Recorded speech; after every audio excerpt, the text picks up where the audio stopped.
Dampak virus corona atau COVID-19 nampaknya berimbas pada semua sektor terutama ekonomi. Bank Dunia memproyeksikan pertumbuhan ekonomi Indonesia di tahun ini akan tertekan di level 4,80.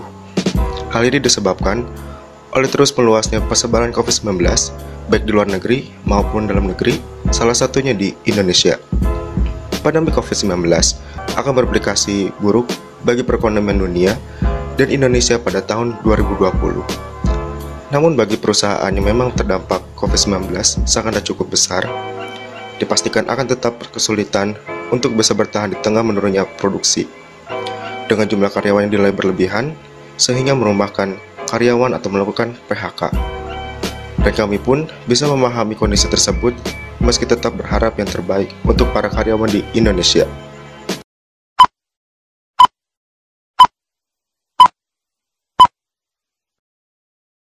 Dampak dari virus corona juga berimbas pada kegiatan operasional di beberapa perusahaan, salah satunya di PT Erlangga Travel.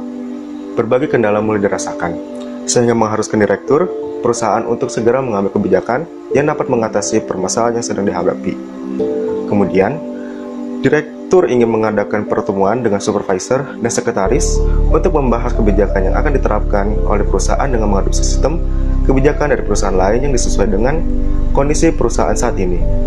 Kebijakan demi kebijakan telah dicoba untuk dibahas, namun hal tersebut kurang konkret jika tidak dibahas bersama dengan para karyawan. Dengan adanya hal itu, maka perusahaan perlu mengadakan rapat besar yang melibatkan antara direktur dengan seluruh karyawan yang ada dalam perusahaan tersebut. Dalam hal tersebut, kebijakan telah ditetapkan yaitu WFH, yaitu Work from Home, atau bekerja dari rumah dengan mengadopsi sistem dari PT Tirmas. Kebijakan tersebut merupakan keputusan terbaik di masa pandemi ini. Saat ini, dan diharapkan dengan diterapkan kebijakan tersebut, perusahaan PT Erlangga semangat bekerja dari seluruh pegawai PT Erlangga Travel. Mulai dari direktur hingga karyawan tingkat kecil, kegiatan operasional perusahaan tetap berjalan lancar walau dikerjakan di rumah masing-masing. Tak lupa juga tugas bagi supervisor untuk mengawasi dan menghandle kinerja dari para karyawan. Bagi PT Erlangga Travel, PHK bukanlah merupakan solusi yang tepat di masa pandemi ini, karena dapat meningkatkan pengangguran dan kemiskinan. Semoga wabah COVID-19 segera berlalu sehingga kegiatan operasional perusahaan yang terdampak dan tatanan perekonomian akan segera pulih kembali seperti sedia kala. Amin.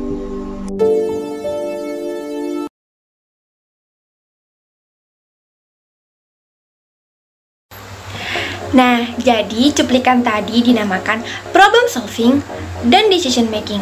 Problem solving atau pemecahan masalah itu sendiri adalah kemampuan untuk mengidentifikasi suatu masalah untuk mencari solusi guna mengatasinya. Sedangkan decision making atau pengambilan keputusan adalah suatu proses pemikiran dalam rangka penyelesaian atau pemecahan masalah untuk memperoleh hasil akhir guna dilaksanakan. Seperti itu. Di sini saya akan menjelaskan tentang 4 gaya pengambilan keputusan.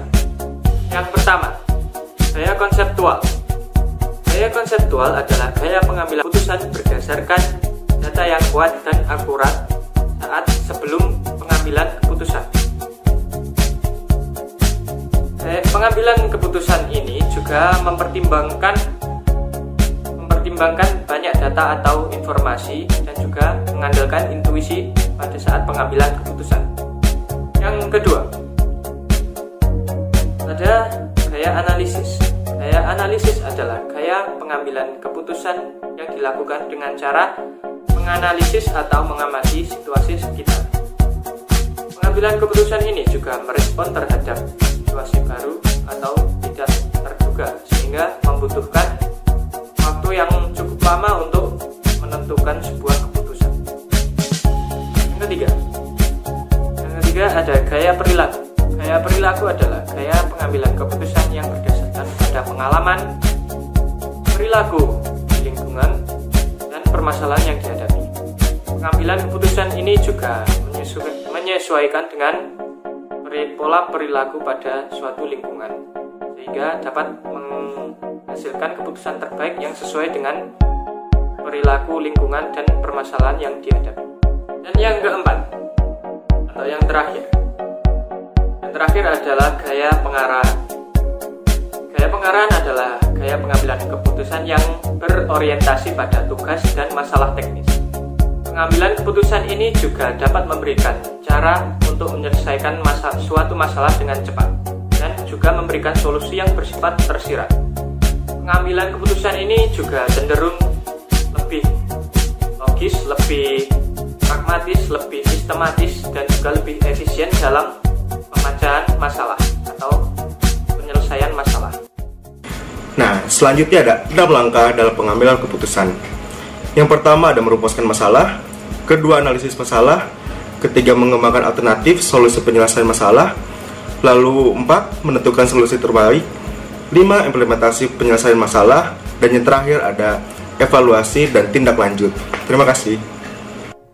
Di akhir juga ditampilkan bahwa produktivitas juga berperan penting dalam perusahaan karena pengaruhnya terhadap pertama, besarnya keuntungan atau laba yang didapatkan oleh perusahaan. Yang kedua, besarnya upah atau gaji yang dapat diberikan oleh perusahaan. Yang ketiga, besarnya pembagian keuntungan terhadap pemilik modal. Yang keempat, kemampuan perusahaan dalam memenuhi semua kewajiban. Yang kelima, berkembang tidaknya suatu perusahaan. Dan yang terakhir, produktivitas juga berpengaruh terhadap kelangsungan hidup suatu perusahaan. Produktivitas sendiri, menurut pengertiannya, itu dibagi menjadi dua, yaitu secara filosofis dan secara teknis. Secara filosofis, produktivitas memiliki pengertian, yaitu suatu sikap mental yang selalu berusaha dan selalu berpikiran positif bahwa hari ini akan jauh lebih baik daripada hari yang kemarin. Kemudian, untuk secara teknis, produktivitas memiliki pengertian, yaitu perbandingan antara hasil atau output dengan sumber daya yang digunakan atau input. Baik, saat ini saya akan menjelaskan 7 faktor yang dapat mempengaruhi produktivitas. Yang pertama, motivasi kerja.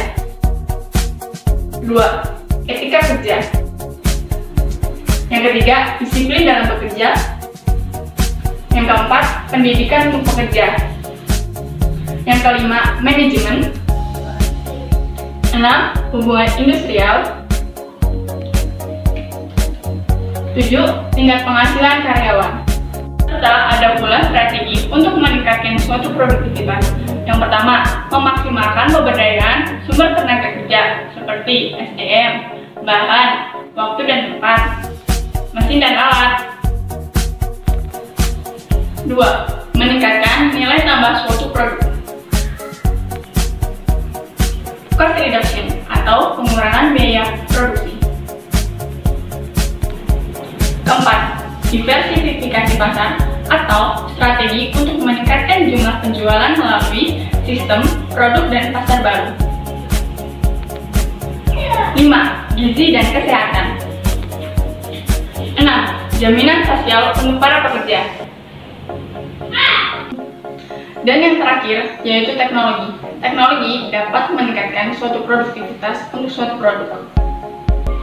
Sekian presentasi dari saya untuk 7 faktor dan strategi untuk meningkatkan suatu produktivitas. Terima kasih.